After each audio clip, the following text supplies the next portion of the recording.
Tony, how is your day going? Aside Oh, from answering the same questions over and over and over again from media okay. people? I can talk about WondLa all day long. Let's go, man. I love Okay, it. well, WondLa is not the latest book you've written. You've published content since then, but Yeah. it's really a pleasure to be speaking with the Caldecott winner. I think you might be the first Caldecott winner I've spoken with. Is that something you hear very often? No, no, because I won it so many years ago. So thank you for acknowledging that. That's awesome. Sure. So WondLa comes what was it? Your 10th book, eighth book, 10th book, the first one.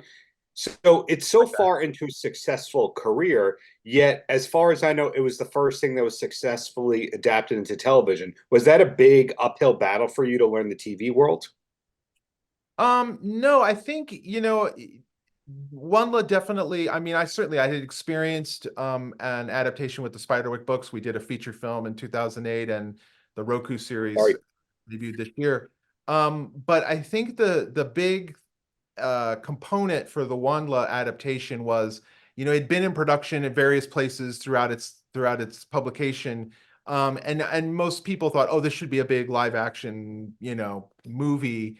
And that's expensive and really hard to do. Not that animation isn't, mind you, but I think when we had a conversation about it and Skydance approached me about adapting it into animation, I realized that the audience for most animation, I'm thinking like Pixar and Disney and Studio Ghibli, that's the same audience I'm trying to reach with my books. And so it actually made a lot of sense to have it adapted via animation. The other thing that was interesting was, movies and a book, when it's adapted to a movie, tends to be condensed. It gets compressed. Stuff gets cut, stuff gets removed. We sit in the audience and go, well, they didn't do that part. I wish they did that part. Whereas a series, you can expand it out. Or in the case of WondLa, try to capture as much of what happens in the books as possible. And that's really what I think they did. You get so much more of the world that we just wouldn't have been able to do had we done it as a feature. And you get to spend a little time in it and explore the themes that the book presents in the television series, which is amazing. Well, I apologize for cutting your TV credits really short, but in terms of other credits, Star Wars stuff, D&D stuff, etc., is there a property that you're still hoping one day you'll get the call on? No, I'm at a point in my career, honestly, where I have so many story ideas. I'm just like, which one is next, and I want to get them done. I just finished a new middle grade book that'll be coming out hopefully next year or the year following. But I think that's really where, I just love telling stories, and whether it's writing them in books or getting the opportunity to work with an amazing team, that experience is really the gold for me, to be honest with you. To be able to work with Bob's Ganaway and Terry Hatcher and David Ellison and Dana Goldberg at Skydance, it's just an amazing experience to have. And that's the stuff I love, and the respect of storyteller to storyteller.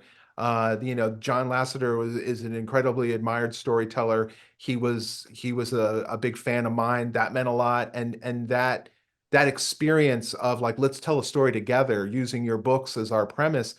That's to me, that's the stuff that I crave. That kind of experience of adaptation is gold. That's the gold for me. The last thing I asked you before I let you go, Sure. you have roots in New York, California, Florida. Word is you live in Massachusetts these I days. do. When someone says, "Hey Tony, where are you from?" What do you say?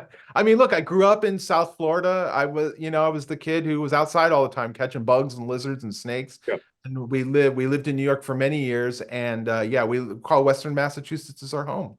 We love it. We have a big yard filled with bugs and, well, not so much lizards, but snakes. And and I still love going out and taking photos of insects and being, hiking, and that's a big part of who I am. So yeah, that's where I call home for now.